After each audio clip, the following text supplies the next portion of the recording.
صل على محمد وآل محمد.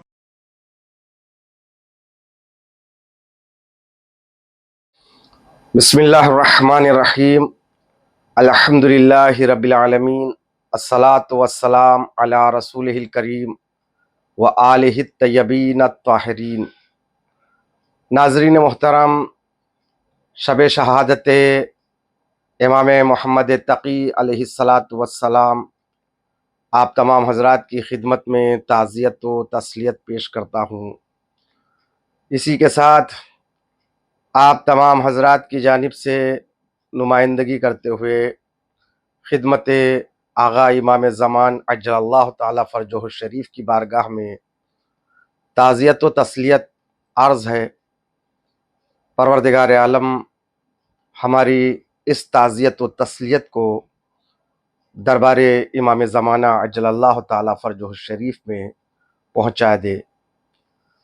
ناظرین محترم، اسی حوالے سے چند دقائق آپ کی خدمت میں امام محمد تقی علیہ الصلاۃ والسلام سے متعلق گفتگو کرنے کا شرف حاصل کر رہا ہوں. امام محمد تقی علیہ الصلاۃ والسلام آپ کی ولادت باسعادت مدینہ منورہ میں ہوئی ہے، اور امام علیہ الصلاۃ والسلام کی تاریخ ولادت میں اختلاف ہے.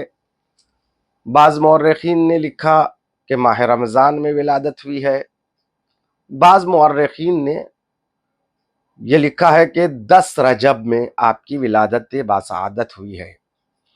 بہرحال سن میں زیادہ اختلاف نہیں ہے. سن 195 ہجری یعنی 195 ہجری، اور آپ کے والد محترم امام علی رضا علیہ الصلاۃ والسلام ہیں. والدہ ماجردہ جن کا نام نامی تاریخ میں خیزران ہیں، اور دیگر نام بھی ہے جیسے درہ ہے، ریحانہ ہے اور سبیکہ ہے. مختلف ناموں کا ذکر تاریخ کی کتابوں میں موجود ہے. آپ کا تعلق مصر سے ہے، امام کی والد محترمہ کا، اور دراصل آپ رسول اسلام کی ایک زوجہ ہے ماریہ قبطیہ. بادشاہ اسکندر نے اس وقت رسول اسلام کو بطور تحفہ بھیجا تھا. ماریہ قبطیہ، ان کے خاندان سے آپ کی والدہ محترمہ کا تعلق ہے، یعنی نوے امام کی والدہ کا تعلق رسول اسلام کی زوجہ کے خاندان سے ہے. عزیزان محترم، شہادت 220 ہجری آخر ماہ ذی القعدہ، یعنی کل مدت حیات صرف اور صرف 25 سال. اللہ اکبر! کس کم عمری میں مولا امام جواد امام محمد تقی علیہ الصلاۃ والسلام کی شہادت واقع ہوئی ہے. آپ اس سے اندازہ لگائیے. 195 ہجری میں ولادت، 220 ہجری میں شہادت، یعنی کل 25 سال. آپ نے اپنے دور امامت میں 2 خلفائے بنی عباس کے دور کو دیکھا. ایک خود مامون رشید، دوسرا معتصم باللہ. یہ معتصم باللہ تھا جس نے امام کو زہر دے کر شہید کروا دیا ہے. آپ تقریباً 17-18 سال مدت امامت رہی ہے، اس لیے کہ جب آپ 7 سال کچھ مہینے کے تھے اس وقت آپ کے سر سے آپ کے والد امام رضا علیہ الصلاۃ والسلام کا سایہ اٹھ جاتا ہے. جیسا کہ آپ جانتے ہیں امام رضا علیہ الصلاۃ والسلام کی شہادت 202 ہجری یا 203 ہجری میں ہوئی ہے. تو آپ اس سے اندازہ لگائیے 195 تاریخ ولادت یعنی سن ولادت، اور 202 ہجری یا 203 ہجری امام رضا علیہ الصلاۃ والسلام کی شہادت. گویا آپ باوقت شہادت پدر 7 یا 8 سال کے تھے. یہ ان اماموں میں سے تھے جنہوں نے کم سنی میں امامت کی ذمہ داری کو سنبھالا. ہمارے 3 امام ایسے ہیں جنہوں نے کم سنی کے عالم میں یعنی بچپن میں جن کے کاندھوں پر امامت کی ذمہ داری آئی ہے. ایک خود امام نہوم یعنی امام محمد تقی جن کا نام محمد ہے، مشہور لقب جو ہے تقی ہے. ایک اور مشہور لقب ہے جواد، اسی لیے امام جواد بھی کہتے ہیں. اور آپ کا جو ہے کنیت جو ہے ابو جعفر ہے. تو امام علی محمد تقی علیہ الصلاۃ والسلام یعنی امام الجواد یا آپ کو جواد الائمہ بھی کہتے ہیں. تو آپ 7 سال کچھ مہینے کے تھے. اس وقت باپ کا سایہ سر سے اٹھ گیا، امامت کی ذمہ داری سنبھالی. ان کے فرزند یعنی امام ہادی امام علی النقی علیہ الصلاۃ والسلام بھی جب تقریباً 8 سال کے تھے، انہوں بھی اسی طرح امامت کی ذمہ داری کو سنبھالا. اسی طرح تیسرے امام امام مہدی اجل اللہ تعالیٰ فرجہ الشریف جب 5 سال کے تھے، آپ ان کے سر سے باپ کا سایہ اٹھ جاتا ہے اور انہوں نے امامت کی ذمہ داری 5 سال کے سن میں سنبھالی ہے. لیکن یہ پہلے کم سن امام ہیں جو اس کم سنی میں امامت کی ذمہ داری کو سنبھالا. اسی لیے جب امام رضا علیہ الصلاۃ والسلام کی شہادت خراسان میں ہوتی ہے اور یہ خبر مدینے تک، کوفے تک، اس لیے کہ اس وقت شیعہ پورے عالم اسلام میں پھیلے ہوئے تھے. مدینے میں بھی تھے، مکے میں بھی تھے، بصرہ میں بھی تھے، کوفے میں بھی تھے، عراق میں تھے، ایران میں تھے، مختلف جگہوں پر شیعہ پھیلے ہوئے تھے. تو تقریباً بغداد میں ایک گھر میں ایک نشست، ایک میٹنگ ہوئی ہے جس میں یونس ابن عبد الرحمن جو امام رضا علیہ الصلاۃ والسلام کے ساتھیوں میں سے تھے اور راویوں میں سے تھے، بلکہ آپ کا شمار اصحاب اجماع میں ہوتا تھا. یعنی آپ کی روایتیں قابل قبول ہیں اور آپ کے متعلق علماء رجال نے بہت ہی تعریف و تمجید کے ساتھ لکھا ہے. آپ معتمد تھے امام کے اور آپ جو ہے بہت زیادہ پرہیزگار متقی تھے. میں تمام باتیں اس لیے عرض کر رہا ہوں کہ وہاں پر لوگ امام کے شہادت پر گریہ و بکا میں مصروف تھے. تو خود یونس ابن عبد الرحمن نے کہا دع علی البکا، یہ رونا دھونا چھوڑو اس وقت. یقیناً یہ غم ہمارے لیے ناقابل برداشت ہے. امام رضا علیہ الصلاۃ والسلام کی شہادت ہمارے لیے ناقابل برداشت ہے، لیکن رکو، اس لیے کہ ہم لوگ کو اس وقت امامت کے بارے میں سوچنا ہے. یہ طے کرنا ہے کہ امام محمد تقی علیہ الصلاۃ والسلام جو ابھی 7 سال کے ہیں، ان کے بڑے ہونے تک ہم کو کس طرح سے امت کی زمامداری یعنی امت کے نظام کو کس طرح سنبھالنا ہے اور امت کے متعلق کیا کرنا ہے. اس لیے کہ نوے امام تو ابھی چھوٹے ہیں. تو بہرحال اندازہ لگائیے، جس صحابی امام رضا علیہ الصلاۃ والسلام کا تعلق اصحاب اجماع میں سے تھا، جن کی توثیق اور جن کی بدوسرا ہمارے علماء نے کی ہے، علماء امامیہ نے، ان کا جب یہ عالم ہے تو اور لوگوں کا کیا عالم رہا ہوگا. یعنی امام رضا علیہ الصلاۃ والسلام کے شہادت کے بعد سب میں ایک عجیب خلفشار حتی شیعوں کے درمیان میں کہ اب کیا ہوگا. امام کی تو شہادت ہو گئی ہے، 7 امام بہت چھوٹے ہیں، اب شیعوں کا کیا ہوگا.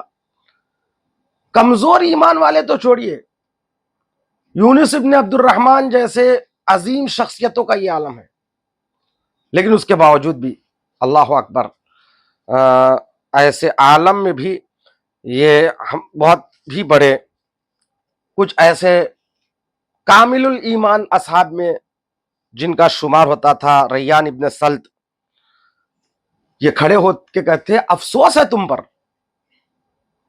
تمہارا ایمان اتنا کمزور ہے، تم اس بات پر شک کر رہے ہو کہ امام محمد تقی علیہ الصلوۃ والسلام بہت چھوٹے ہیں، ان کا کیا ہوگا؟ تمہارے ایمان کو کیا ہوا ہے؟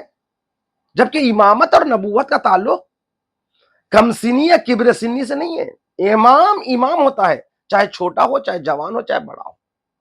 یہ کہہ کر ریان ابن سلط نے سب کو مطمئن کیا۔ دیکھیے، 3 صفتیں ایسی ہوتی ہے جو دیگر لوگوں سے امام کو یا نبی کو الگ کر دیتی ہے۔ ان 3 صفتوں میں پہلی صفت ہے عصمت، امام معصوم ہوتا ہے۔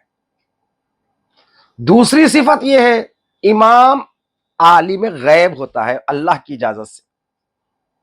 تیسری صفت یہ ہے کہ امام معجزات کرامات کا حامل ہوتا ہے، یعنی یوں کہوں کہ نظام تکوین میں تصرف کا اختیار رکھتا ہے اللہ کی اجازت سے۔ سونے کو مٹی کر دے، مٹی کو سونا کر دے، سوکھے درخت کو پھلدار درخت کر دے، یا جہاں زمین سوکھی ہے وہاں پانی کے چشمے ابال دے، یعنی کرامات، معجزے، یعنی عالم تکوین میں تصرف کا اختیار صرف امام یا نبی رکھتا ہے، وہ بھی اللہ کی اجازت سے۔ تو لہٰذا امام کا سن و سال کوئی میٹر نہیں کرتا ہے امامت کے لیے۔ مگر یہاں پر امام 7 سال کے تھے، پہلی مرتبہ لوگ دیکھ رہے ہیں کہ اتنا چھوٹا بچہ کیسے امام ہو سکتا ہے۔ مگر امام نے خود لوگوں کے شک و شبہ کو دور کرنے کے لیے مدینے میں منبر پر تشریف فرما ہوتے ہیں، ایک خطبہ دیے ہیں۔ وہ خطبہ دیتے ہوئے آپ نے فرمایا، اے لوگو، انا محمد ابن علی رضا، انا الجواد، انا عالم بالانساب، انا عالم بالانساب، انا عالم بسرائکم و ظواہرکم۔ ایک خطبے کے ذریعے امام اپنا تعارف کرواتے ہیں، میں محمد ابن علی رضا ہوں، اور میں جو ہے میرا نام محمد اور میرا لقب جواد ہے، اور میں تمہارے نسبوں کو جانتا ہوں، تمہارے پشتوں میں جو ہے آپ کے ظواہر کو جانتا ہوں۔ اس طرح امامت نے اپنا ایک تعارف پیش کیا ہے۔ یہ مت سمجھو کہ 7 سال کا بچہ ہوں، وہ خصائص جو ایک امام میں ہونا چاہیے وہ مجھ میں ہے۔ تو بہرحال کافی لوگوں میں آہستہ آہستہ جب جیسے جیسے امام علیہ الصلوۃ والسلام جواب دیتے رہے، اس کے بعد لوگوں کو پتا چل رہا تھا کہ واقعاً کم سینی میں بھی امام ہوتا ہے۔ بہت سے لوگ آتے تھے امام کی خدمت میں، سوالات کرتے تھے، امام کے سوالات سے وہ مطمئن ہوتے تھے۔ اسی طرح ایک مرتبہ حج کے بعد 80 افراد مدینہ آتے ہیں امام کی خدمت میں۔ آپ نے سوالات کیا، بلکہ یوں کہو کہ وہ 80 کے 80 افراد امام کے چچا، جن کا نام ان کا نام جیسا کہ تاریخ میں مشہور ہے کہ عبداللہ ابن موسیٰ، اس طرح وہ آئے، انہوں نے بیٹھ کر کہا کہ میں ذمہ دار ہوں۔ غلط سرس جوابات دیتے ہیں، لوگ مایوس ہوتے ہیں۔ تب ایک غلام کہتا ہے کہ رکو، یہ امام نہیں، اصل امام آتے ہیں، پردے سے باہر آتے ہیں، کمسینی کے عالم میں ہیں، بیٹھ کر ایک ایک سوال کا جواب دیتے ہیں، تب وہ مطمئن ہوتے ہیں۔ ان آنے والے لوگوں میں سے ایک شخص تھا، اس کا دل چاہ رہا تھا میں پوچھوں کہ میری بیوی حاملہ ہے، میرا بیٹا ہوگا مجھے یا بیٹی؟ ابھی سوچ ہی رہا تھا، لیکن جرأت سوال نہیں تھی اس میں کہ پوچھوں کہ نہ پوچھوں۔ امام نے مسکراتے ہوئے اس کے طرف دیکھا، کہا ہاں میں جانتا ہوں تو کیا پوچھنا چاہتا ہے، تیری زوجہ کو لڑکا پیدا ہوگا اور اس کا نام تم احمد رکھنا۔ جیسے ہی وہ امام سے ملاقات کے بعد جب گھر لوٹتا ہے تو اس کی زوجہ کے گودی میں لڑکا ہوتا ہے، امام کے کہنے پر اس نے اپنے بچے کا نام احمد رکھا ہے۔ تو یہ علم غیب ہے، یہ امام سے مخصوص ہے۔ تو عزیزان محترم، اسی طرح یہ امام نے اس سفر کو طے کیا ہے، 7 سال میں امامت کیا ممکن ہے؟ اس پر لوگ اعتراض کرتے ہیں، مگر ہمارے پاس قرآن کے دلائل موجود ہیں۔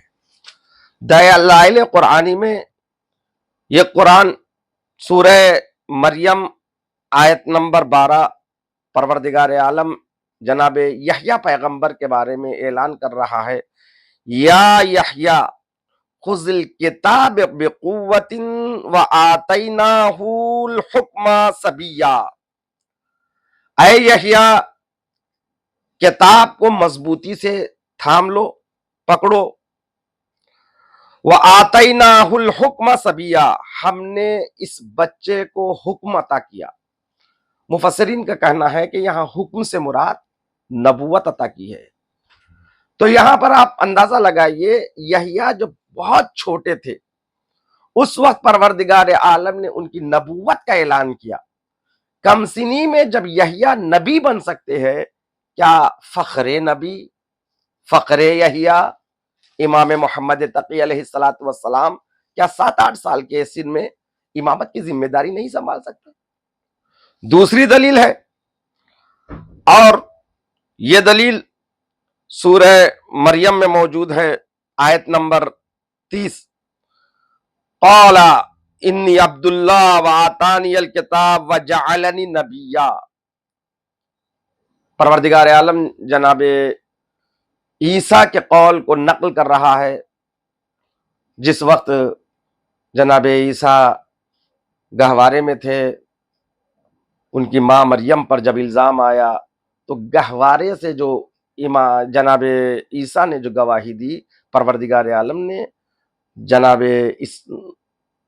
عیسیٰ کے الفاظ کو یوں نقل کر رہا ہے، جناب عیسیٰ نے کہا انی عبد اللہ، میں اللہ کا بندہ ہوں، وآتانی الکتاب، اور اللہ نے مجھے کتاب عطا کی، اس نے، وجعلنی نبیا، چھوٹا بچہ گہوارے سے اعلان کر رہا ہے، اس نے، اللہ نے مجھ کو نبی قرار دیا۔ اب جناب عیسیٰ جب گہوارے میں نبی ہو سکتے ہیں تو کیا امام 7-8 سال کے سن میں امامت کی ذمہ داری نہیں سنبھال سکتا؟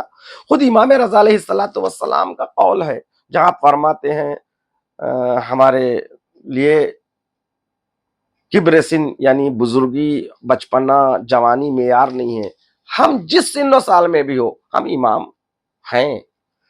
تو عزیزان محترم، اس امام کی خاصیت یہ ہے کہ ان کا مشہور لقب ہے مولود مبارک، بابرکت مولود ہے یہ۔ کیوں؟ یوں تو تمام ائمہ اطہار علیہ السلام بابرکت ہے، لیکن امام رضا علیہ السلام نے خصوصی طور پر امام محمد تقی علیہ السلام کو امام ولد مولود بابرکت قرار دیا ہے۔ اس کی ایک وجہ یہ ہے کہ امام رضا علیہ السلام 37 سال کے ہو گئے ہیں، 48 ایئرس کے ہو گئے ہیں، ان کو بچہ نہیں ہوا۔ کل مدت حیات امام علی رضا علیہ السلام کی 55 سال۔ 55 سال میں جب تک 47-48 سال کے نہیں ہوئے، اس وقت تک وہ باپ نہیں بنتے۔ اور امام رضا علیہ السلام کا ایک ہی بیٹا ہے، اکثر روایات کے تحت، بعض روایتیں ملتی ہے کہ کچھ اور بھی اولاد ہے، لیکن جو مشہور ہے وہ یہی ہے کہ امام علی رضا علیہ السلام کی واحد فرزند امام محمد تقی علیہ السلام ہے۔ تو امام محمد تقی علیہ السلام 47 سال کی عمر میں جب امام رضا تھے، اس وقت آپ متولد ہوتے ہیں۔ اب یہاں پر جب 47 سال کے امام رضا ہو گئے، ان کے گھر میں اولاد نہیں ہے، تو لوگ یہ چیمی گوئیاں کرنے لگے کہ دیکھیے رسول اسلام نے فرمایا کہ 12 نائب ہوں گے میرے، اور اس میں سے امام حسین کی نسل سے امامت کا سلسلہ چلے گا، تو امام رضا اگر صاحب اولاد نہیں ہیں تو پھر یہ امام نہیں ہو سکتے۔ اگر امام ہوتے تو ان کی اولاد کا سلسلہ ان سے جاری ہوتا، یہ صاحب اولاد نہیں ہے۔ حتیٰ بعض ایسے لوگ تھے جنہیں امام کاظم علیہ السلام کا خمس کا پیسہ وکیلوں کو امام رضا کے حوالے واپس کرنا تھا، ان کی نیت خراب ہو گئی تھی. واپس نہ کرنے کے لیے انہوں نے کہا کہ آپ امام ہی نہیں ہیں، میں کیوں واپس کروں یہ خمس کا پیسہ جو جمع کیا. دیکھیے نیتیں کیسی بگڑتی ہے لوگوں کی حب دنیا میں. مگر جب امام رضا علیہ الصلوۃ والسلام کو اولاد ہوتی ہے، 47 سال تک امام رضا علیہ السلام سب کو جواب دیتے رہے میں صاحب اولاد ہوں گا، اللہ مجھے عنقریب بیٹا عطا کرے گا. حتیٰ شیعوں میں کھلبلی تھی، امام رضا علیہ السلام 47-48 سال کے ہو گئے، ابھی تک بیٹا پیدا نہیں ہوا ان کو، انہیں کیسے امام مان لیا جائے، ان کے بعد امامت کا کیا ہوگا. امام رضا اپنے چاہنے والوں کو بار بار کہتے رہے صبر کرو، اللہ بیٹا دے گا، صبر کرو، یقین رکھو. یعنی امام رضا علیہ السلام کی امامت پر شک و شبہات ایجاد ہونے لگے، اس لیے کہ امام کو بیٹا پیدا نہیں ہوا.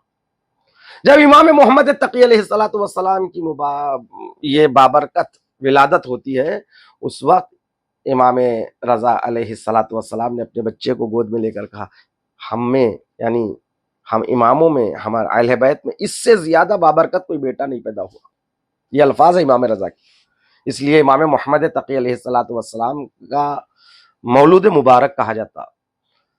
تو عزیزان محترم، واقفیہ فرقہ جو 8ویں امام کو امام نہیں مانتا تھا صرف اس بنیاد پر کہ یہ صاحب اولاد نہیں ہے، تو ان میں سے کچھ لوگ دوبارہ اثناعشری ہو گئے، یعنی امام محمد تقی علیہ السلام کی ولادت کے بعد 8ویں امام کی امامت کی جانب رجوع کر گئے. بعض ایسے تھے کہ دشمنی کی بنیاد پر وہ بیٹا پیدا ہونے کے باوجود بھی رجوع نہیں کرے، جیسے حسین ابن قیامہ، یہ واقفیہ فرقے کے رئیسوں میں سے تھا. آج الحمدللہ واقفیہ فرقہ دنیا میں موجود نہیں ہے، اسی وقت وہ پیدا ہوئی تھی، ختم ہو گئی. تو امام علی رضا علیہ السلام نے مولود مبارک قرار دیا، واقعاً بابرکت ہے.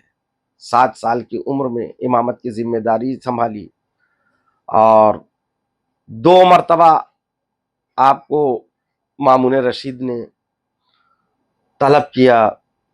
ایک مرتبہ مامون رشید نے، ایک بعد معتصم باللہ نے آپ کو مدینے سے بغداد طلب کیا. تو پہلی مرتبہ جب مامون رشید نے طلب کیا تو اس وقت مامون رشید نے اپنے آپ کو اہل بیت کا چاہنے والا ثابت کرنے کے لیے اور امام علی رضا علیہ السلام کو میں نے زہر نہیں دیا یہ ثابت کرنے کے لیے اس نے اپنی ایک بیٹی ام الفضل کو کی شادی امام محمد تقی علیہ السلام سے کرائی ہے.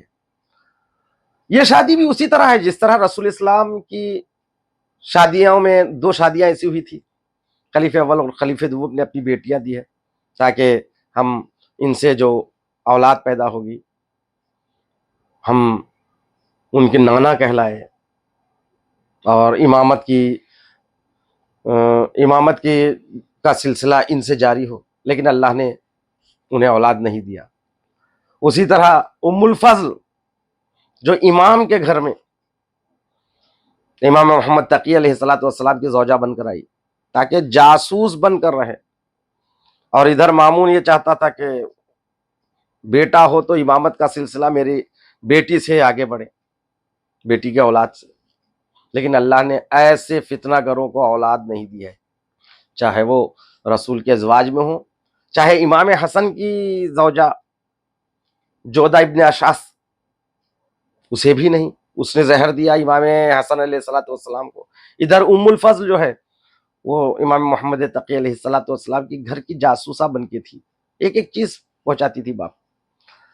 تو مامون رشید نے جب بیٹی دی ہے تو لوگوں کے اعتراض ہوا اس کم سنی میں یہ شادی، کم سنی میں شادی ہوئی تھی، اور اس کے علاوہ تم بادشاہ وقت ہو، اس بچے کو تم نے اتنا بڑھاوا دیا ہے، اتنی عزت و تکریم کی ہے، اس کی وجہ کیا ہے؟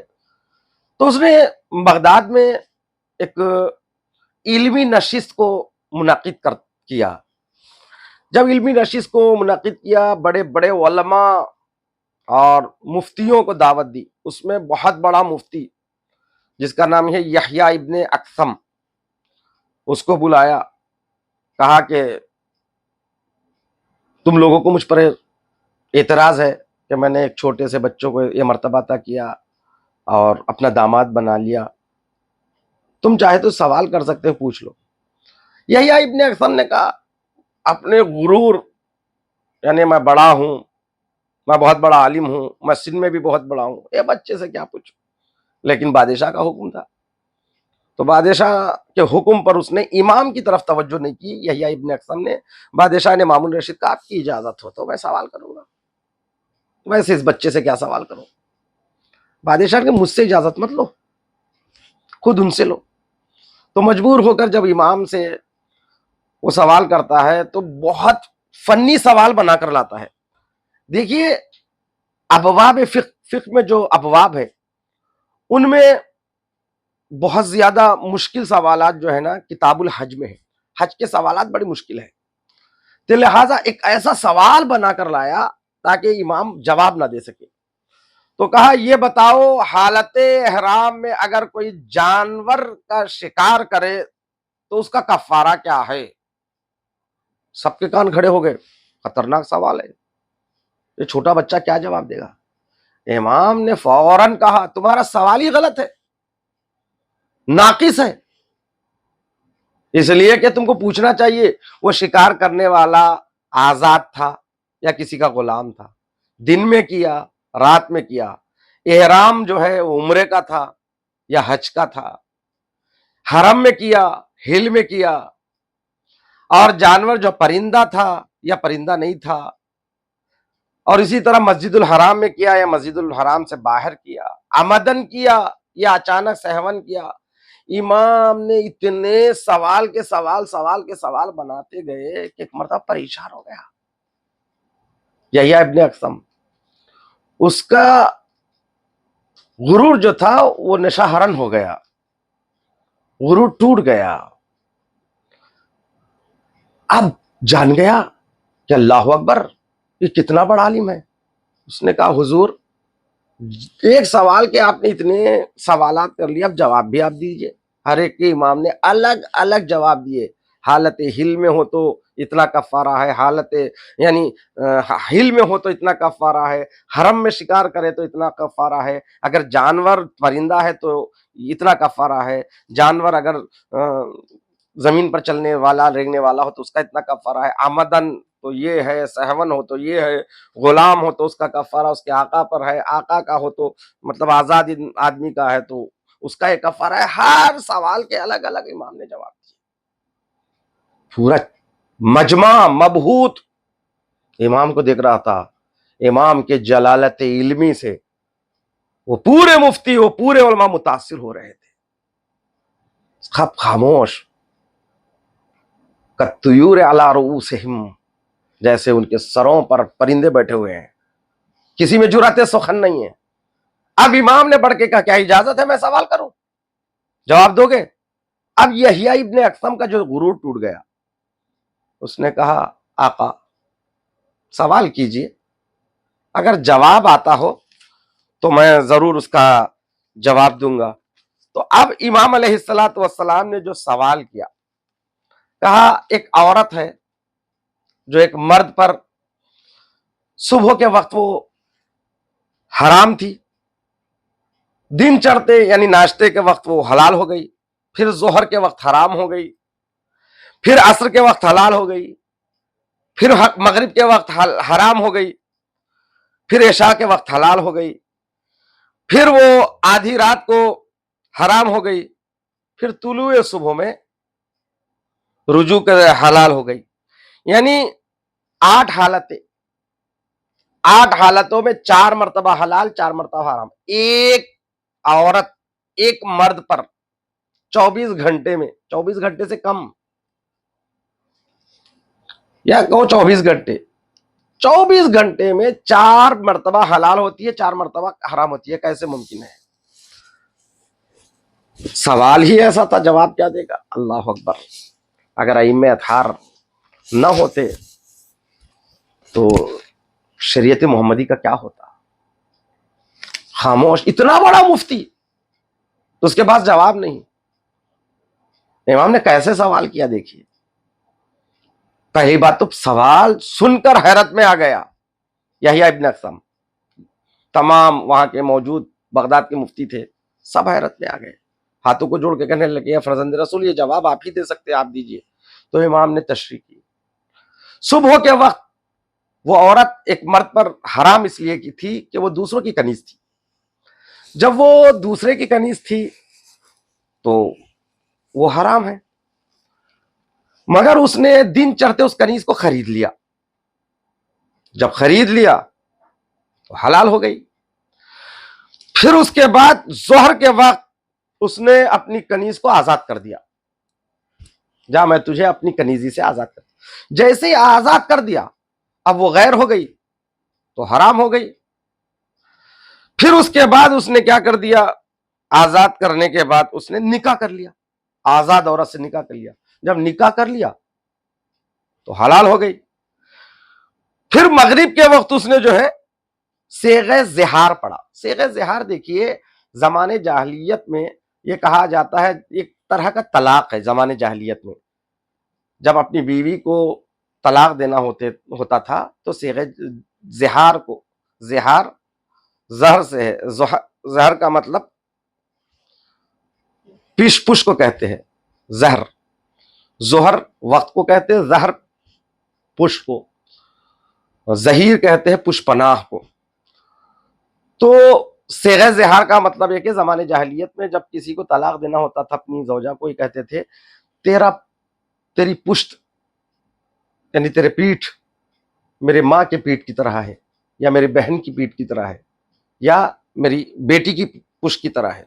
یعنی اپنے جو محارم عورتیں ہیں، ماں، زوجہ یا جو ہے بیٹی، ان ماں، زوجہ نہیں، ماں اور بیٹی یا بہن، میں نے زوجہ غلط کہا ہے، بہن، ماں اور بیٹی ان کی پشت کی طرح ہے، یہ کہے تو وہ عورت حرام ہو جاتی ہے، حرام تعبید یعنی ہمیشہ کے لیے حرام ہو جاتی ہے زمانے جاہلیت میں۔ لیکن شریعت محمدی میں حرام تو ہوتی ہے شریعت آنے کے بعد، مگر کفارہ دینے سے دوبارہ حلال ہو جاتی ہے، یہ شریعت میں ہے۔ تو اس مرد نے جو نکاح کر لیا صیغہ زہار پڑھا مغرب کے وقت، لیکن عشاء کے وقت اس کا کفارہ دے دیا، جو کفارہ ہے اس کا کفارہ دیتے ہی پھر حلال ہو گئی۔ مگر آدھی رات کو طلاق دے دیا پھر حرام ہو گئی، اور صبح ہوتے ہوتے اس نے رجوع کر لیا دوبارہ، طلاق رجعی میں رجوع کرنے سے پھر دوبارہ حلال ہو جاتی ہے۔ تو امام نے جب جواب دیا تو سب دنگ رہ گئے۔ پھر اس کے بعد کئی واقعات اس طرح کے امام کے اقوال موجود ہے۔ ایک واقعہ اور عرض کر دوں کہ معتصم باللہ کے دربار میں ایک مسئلہ آیا، ایک شخص تھا جو بار بار چوری کیا، اس چور کو پکڑ کر دربار میں لایا گیا، اور بار بار چوری کرنے کی وجہ سے معتصم نے پوچھا اس کی سزا کیا ہو سکتی ہے؟ تو کہا چور کے ہاتھ کاٹ دیے جائے۔ کہا دلیل کیا ہے؟ قرآن میں موجود ہے، قرآن میں سورہ مائدہ آیت نمبر 38، والسارق والسارقۃ فاقطعوا ایدیہما، چاہے چور مرد ہو یا چور عورت ہے، ان کے دونوں ہاتھوں کو، ان دونوں کے دونوں ہاتھوں کو کاٹ دو، تو ان کے ہاتھ کاٹ دیا جائے۔ اب ہاتھ کہاں سے کاٹنا ہے؟ اب یہاں پر علماء دو گروپ میں ہو گئے معتصم باللہ کے جو دربار میں تھے۔ ایک گروہ کہتا ہے کہ ہتھیلیوں سے کاٹو، دوسرا گروہ کہتا ہے کہ نہیں کونیوں سے کاٹنا ہے۔ جو گروہ کہتا ہے ہتھیلیوں سے کاٹو، ان کے پاس جو دلیل ہے وہ آیے تیمم ہے۔ آیے تیمم میں دیکھیے، جہاں پر آیے تیمم میں آیت ہے نا، یہ آیت ہے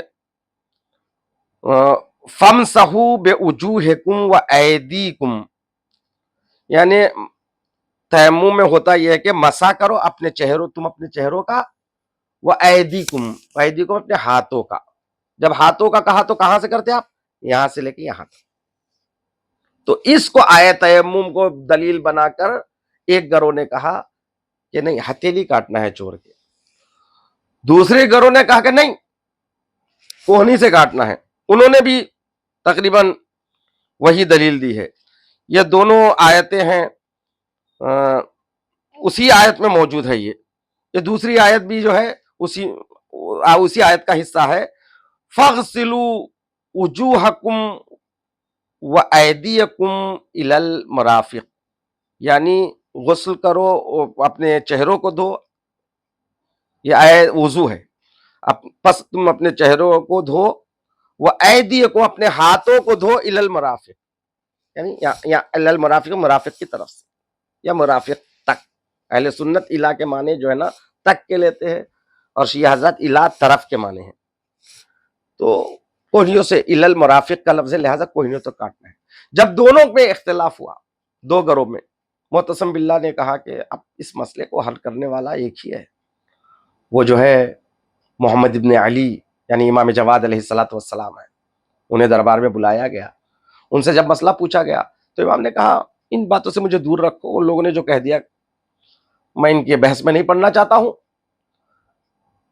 تو معتصم نے کہا نہیں ایسا نہیں ہو سکتا، آپ کو قسم ہے آپ کو جواب دینا پڑے گا۔